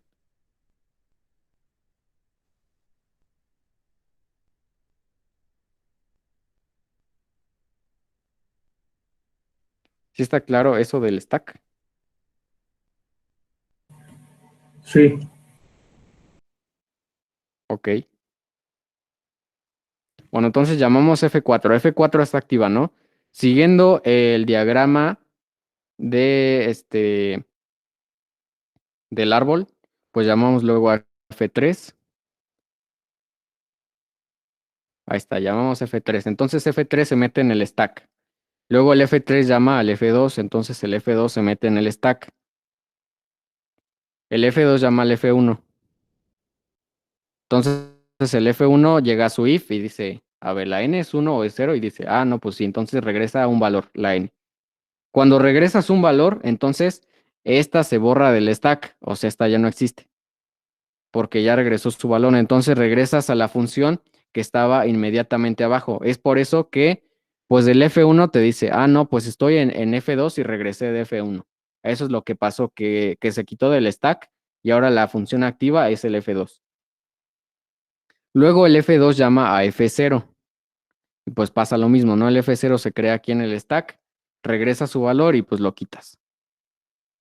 Cuando el F2 ya no va a llamar a nada más porque ya llamó a lo que tenía que llamar, entonces fíjense que regresa. Porque en el F3 te decía, estoy en F3 y regresé de F2. Ah, pues cuando el F2 ya regresa, lo borras del stack. ¿Y qué pasa? Que el F3 ahora llama a F1. Entonces, ahora el F1 va a estar aquí en el stack, pero fíjense cómo el F2 ya no existe. O sea, cuando acaba la función, el F2 ya se borra y ya, pues no le haces nada, ya no está en el stack. Ahora encima del 3 está el 1. El 1 no llama nada porque no tiene nada que llamar, entonces regresa y se borra del stack. Luego el F3 ya no tiene que llamar nada, entonces igual se borra del stack. Cuando llegas a F4 llamas a F2, ¿no? Que está aquí. Entonces creas a F2 en el stack. El F2 llama a F1, entonces llama a F1 aquí en el stack. El F1 no llama nada, entonces regresa y se borra, ¿no? Ya, este no existe. Pero el F2, después de que regresa, llama a F0. Estamos aquí, ¿ok? O sea, de 2 baja a 0. Y bueno, no sé si se dieron cuenta de algo interesante, pero esta estructura del stack siempre corresponde a un camino del árbol. O sea, F4, luego F2, luego F0. Siempre corresponde a un único camino del árbol. Y no puede ser que se bifurque, o sea, eso no es posible porque el stack, pues es lineal, ¿no? Luego de que regresas de F0, pues se borra el stack. El F2 ya no llama nada, entonces se borra del stack. Y fíjense que cuando ya terminó con F3 y F2, entonces la F4 ya sabe cuánto vale, ¿no? Como ya sabe cuánto vale, entonces regresa su valor, se borra del stack y finalmente regresamos a int main. Y por eso es que en int main, bueno, regresando al código de acá, si llamas a Fibonacci de n después de que borras todas las cosas del stack, pues te dice, ah, pues la Fibonacci de 5 vale 5. Y ahí está, ¿no? Lo está imprimiendo. Pero eso fue hasta el final. O sea, fíjense que el orden secuencial en el que realiza todas estas acciones es simplemente de acuerdo a lo que está actualmente en el stack. O a la estructura del árbol, igual también se puede ver así.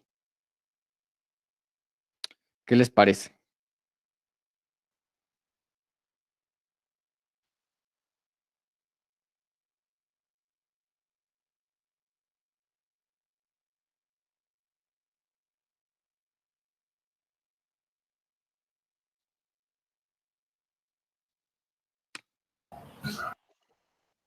Está interesante.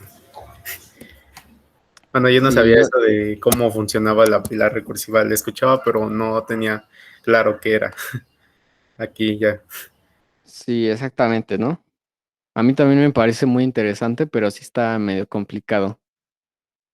Y bueno, sí, para hacer recursión estrictamente no es necesario que sepan el stack, pero sí, la pila recursiva es algo, es un término igual como que se usa mucho en la OMI y igual es como de, a ver, ¿qué es eso? ¿Qué es eso? Entonces, pues es bueno que lo conozcan, ¿no? Y que sepan que las funciones en C++ pues son por una pila recursiva que se llama stack. Y bueno, no solamente es con funciones recursivas. Si ustedes tienen un código en el que tienen su función A, bueno, no, voy a ponerle int A, parámetros, y bueno, aquí regresa algo. Tienen una int B, y luego tienen una función int main, que es la función principal. Entonces, si en int main llaman a B, lo que va a pasar, y que es lo que les han enseñado cuando han visto funciones, es que la B pues se pasa acá, ¿no? Y si en esta B llaman a la A, bueno, ahí no iba a cero. En la B llaman a la A, pues le dicen, ah, pues la A se pasa acá, ¿no? Más o menos en el código. Entonces la A ya hace todo lo que tenía que hacer, hace return. Y cuando hace return, entonces regresa para acá, no para la B. Bueno, más bien regresa para después de donde se llamó la A. Y después de que acaba la B, pues con su return, regresa a donde se llamaba a la B, ¿no? Después. Eso es lo que, bueno, como les deberían haber dicho que funcionan eh, las funciones en C++. Lo que está pasando aquí, pues es que está actuando la pila recursiva. Bueno, voy a seguir dibujando acá. Cuando tú llamas a B, entonces se crea B aquí en la pila recursiva. Luego la B llama a la A, entonces la A se crea aquí en la pila recursiva. Cuando la A hace return, se borra del stack y ahora la función activa es la B, que es, bueno, esto que les están marcando de aquí como que, ah, no, pues cuando termina ya se regresa donde la llamaste, ¿no? Algo así. En realidad lo que está pasando es que la quitaste del stack y ahora la función que está activa, pues es la que estaba justo abajo. Cuando la B termina de hacer lo que tenía que hacer, pues igual se borra del stack y regresas a int main, que es esto de aquí. Eso pasa cada que ustedes llaman una función, aunque no sea recursiva. O sea, fíjense que estas funciones no son recursivas, simplemente llamas una dentro de otra. Y sin embargo, ahí está el stack recursivo. Digo, como dato cultural, ¿no? Y ahora sí, pues vamos a pasar a lo que teníamos que ver, aparte, ¿no? Del ejemplo.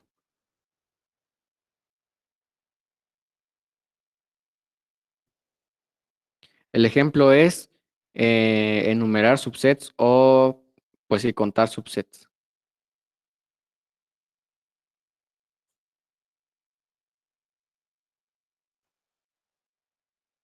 Primero que nada, ¿qué es un subset? O sea, no podemos contar subsets si no sabemos, pues, qué son, ¿no? ¿Qué es eso? ¿Qué es eso?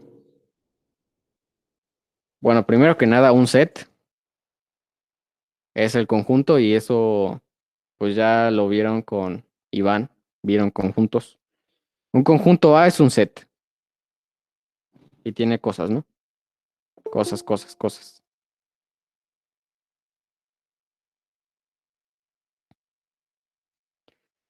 Entonces tienen su conjunto A. Para fines prácticos vamos a decir que todos los elementos son diferentes, pero no nos importa qué son. O sea, simplemente tienen características diferentes cada uno. Bueno, pues los subsets de ese set, bueno, primero que nada, un set, digo, a ver, ya me estoy confundiendo yo solo. Regresamos a que tenemos un set que es un conjunto A. A ver, hasta ahí vamos. Y luego, un subset de A es cuando ustedes toman varias cositas de aquí. Digamos que el B es subset de A si pues B es un conjunto que está completamente contenido dentro de A. Y eso pues se escribe matemáticamente como B está completamente contenido en A. O sea, simplemente es que ustedes tienen cosas en una bolsa, sacan varias cosas de esa bolsa y esas cosas son un subset. Puede ser una, puede ser dos, puede ser las que ustedes quieran. Pueden ser incluso todas, porque eh, el conjunto completo también es subset de sí mismo. ¿Ok?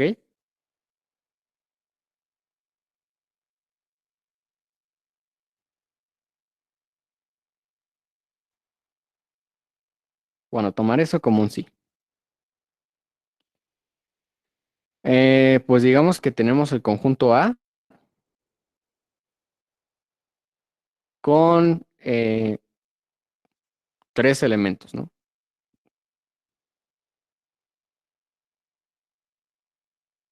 Esos son elementos diferentes, aunque pues tienen lo mismo, o sea, no nos importa qué son nuevamente, sino que simplemente son diferentes y ya. ¿Cómo enumeramos subsets? Vamos a decir que construimos un subset como una cadena binaria,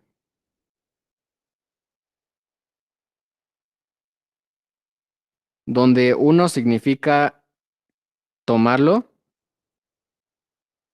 y cero significa no tomarlo.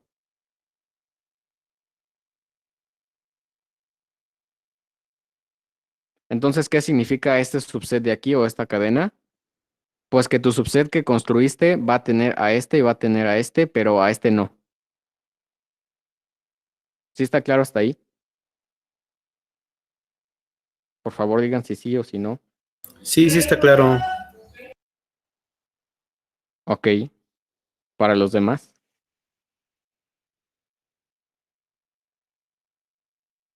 Lo están poniendo en el chat, que está claro. Ah, gracias, gracias. Es que no sé por qué no se oye. Bueno, creo que el chat hacía sonido, pero bueno, en fin. Gracias. Entonces tienen su cadena binaria que representa el subset actual. Ahora, ¿cómo crean los subsets? Pues todos los subsets posibles son todas las cadenas binarias que ustedes puedan formar. Entonces vamos a ver. Tenemos esta, ¿no? A ver, no. Primero tenemos una en que todas son cero. Y esa es válida. Este se llama conjunto vacío.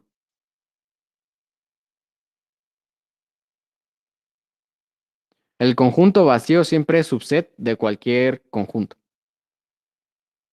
Y ahora sí, pues tenemos tenemos tenemos este, este, tenemos también tenemos y tenemos este. Y fíjense cómo en total nos dan 8. Pero nosotros queremos saber estrictamente pues la cadena binaria, no queremos que nos dé toda la lista de cadenas binarias que se pueden hacer.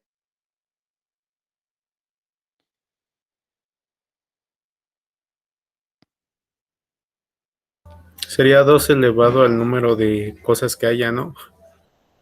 Exactamente. Sí, exactamente a eso iba. Si tú tienes un subset de tamaño n, entonces hay 2 a la n subsets.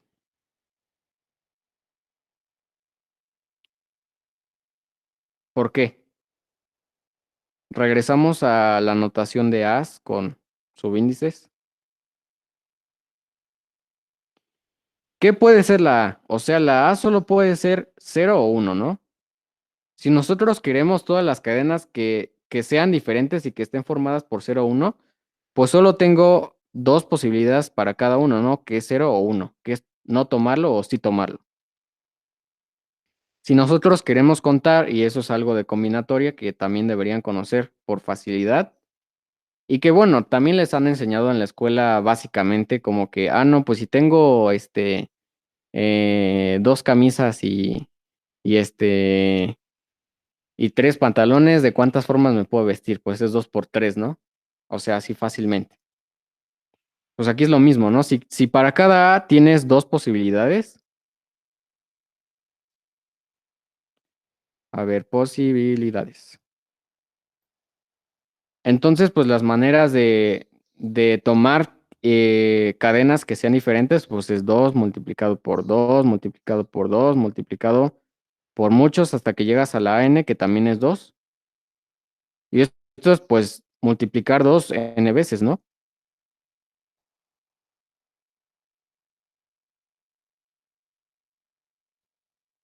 Y eso es igual a 2 a la n.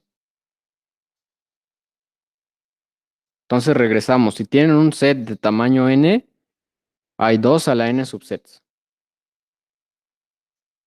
Entonces, y regresamos a la complejidad. ¿Cuál es la complejidad?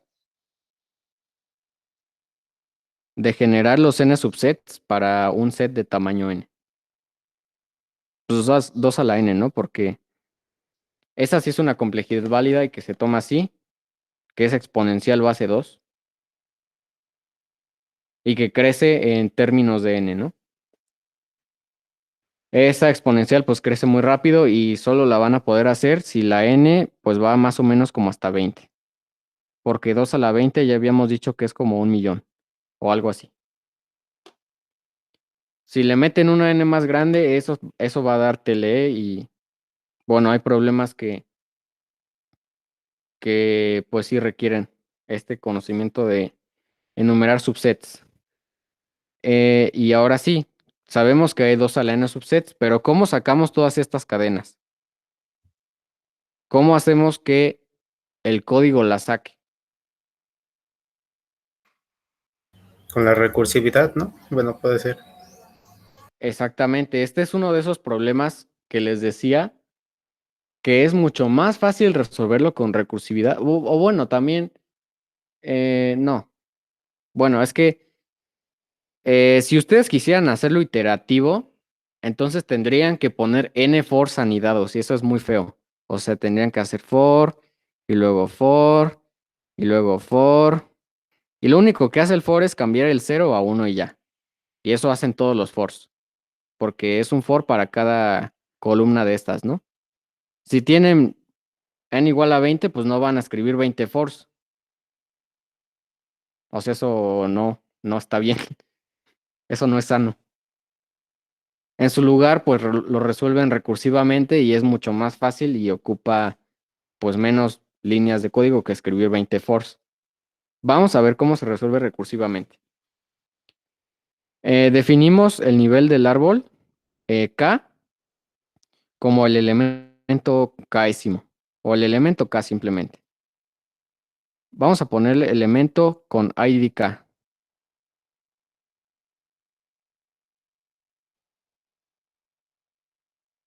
Entonces llegamos con K igual a 0. O acá en K 1 porque siempre enumeramos en 1, o bueno, en mi caso. Llegas al elemento con ID 1. Tienes dos opciones, ¿no? Tienes la opción de tomar ese elemento o no tomarlo.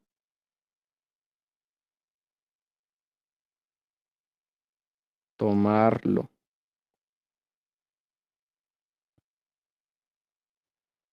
Y esto es así, ¿no? Se bifurca en 2. En este caso, pues el tomar es 1, el no tomar es 0.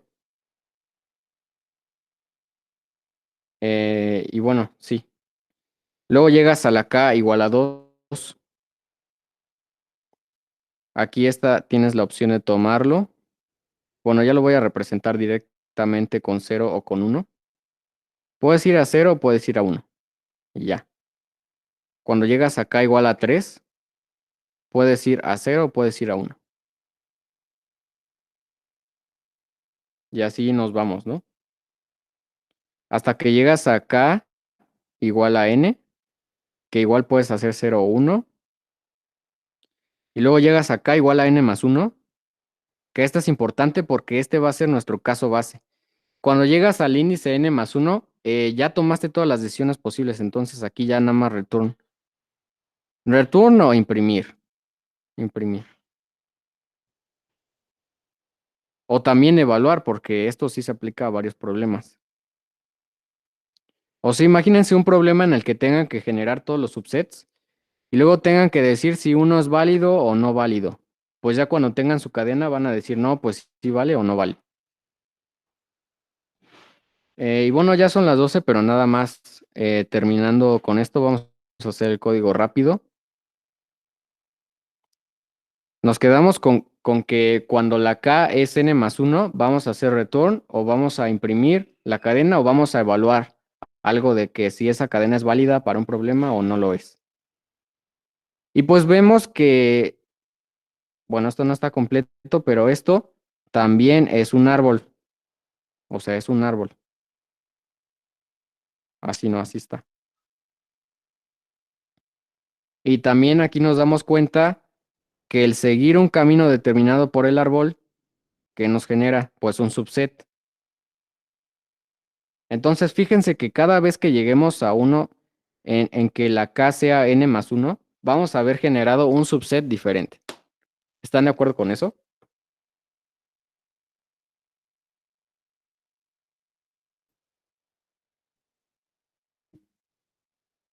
Sí, sí, bueno, estoy de acuerdo. Ok. Bueno, espero que se haya entendido la idea. Entonces, en cada nivel de la recursión tenemos dos opciones, ¿no? La de tomar o la de no tomar. Vamos a igual aquí mismo hacer otra función recursiva, la de... bueno, primero vamos a crear un arreglo que se llame bits. Y ahí vamos a estar guardando todos los, pues sí, los sets, ¿no? Subsets. Vamos a crear la función llamada crea sets, más bien subsets. Le pasamos la K y pues, ¿qué hace? Primero el caso base, ¿no? Otra vez. Caso base.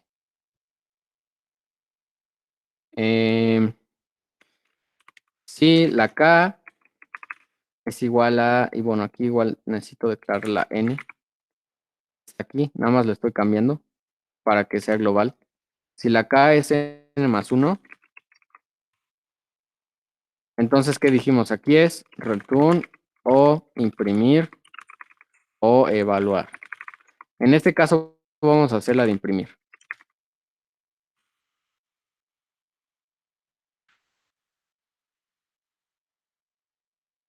Simplemente pues hacemos el cout de bits en i, ¿no? Ya.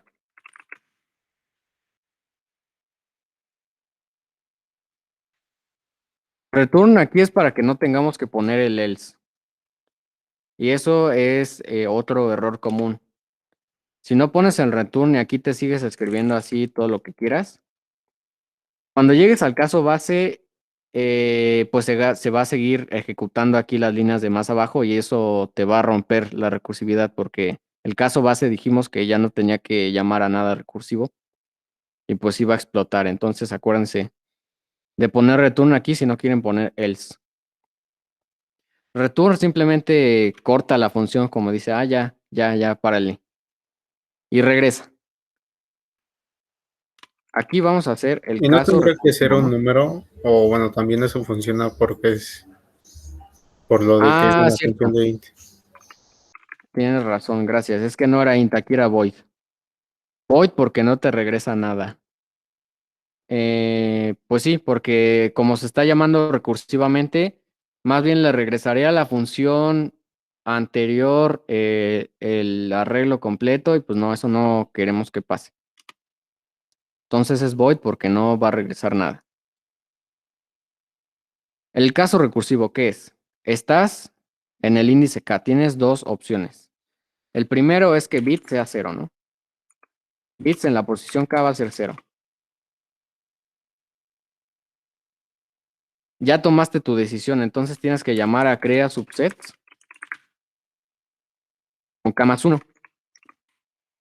De que tú dices, pues mira, yo ya sé que voy a hacer 0, entonces te toca a ti hacer lo demás, ¿no? Y ya, llamas a K más 1. Y luego cuando regresa, eso es backtracking. Cuando regresa de las recursividades que ya pasó todo su árbol y que se acabó el stack, entonces regresas nuevamente a crea subsets, estás aquí. Dices, no, pues ahora yo quiero ser un 1, ¿no? Entonces bits en K es 1. Y pues ahora tienes otro mar de posibilidades. Dices, yo ya soy 1, entonces crea subsets de K más 1. Ya no, ahora la iba a ser, más bien la K va a ser un 1. El crea subsets le dices, yo ya no quiero trabajar más, tú encárgate, que es otra copia de la misma función. Y pues finalmente, ya no, simplemente hace eso y regresa. A ver, no es cierto, bits en K igual a 0. Después de que regresas de todo el backtracking otra vez y que ya pasó todo el stack, regresaste a la función.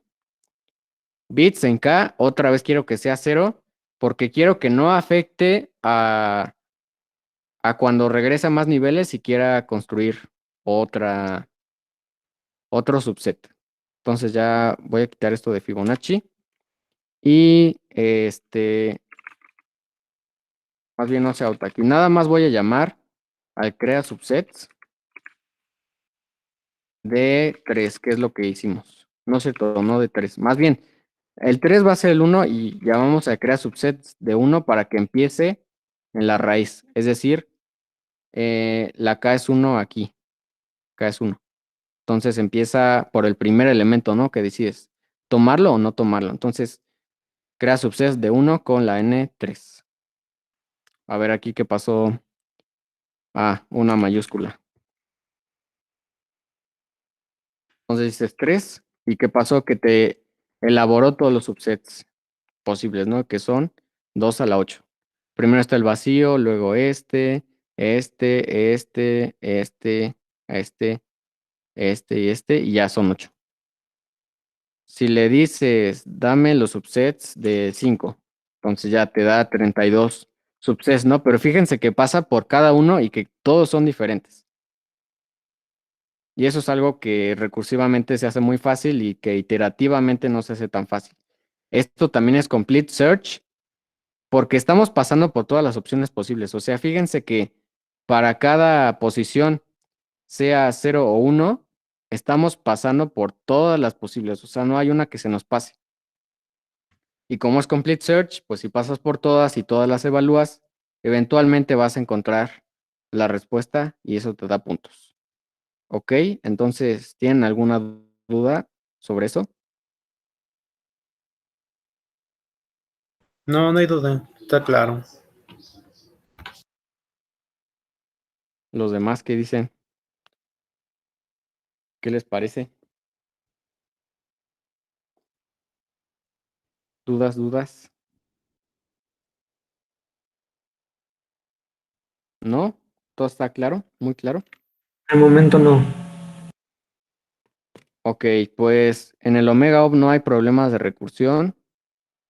Y pues no me gustaría, la verdad, agregar más porque, o sea, la recursión es como algo que ustedes deben saber y deben realmente saber implementarlo. Entonces, asegúrense de que entendieron esta explicación y ya cuando lo requieran, pues van a saber decir, no, pues esto tiene forma de árbol y puede ser resuelto con la misma función, entonces va a ser recursivo.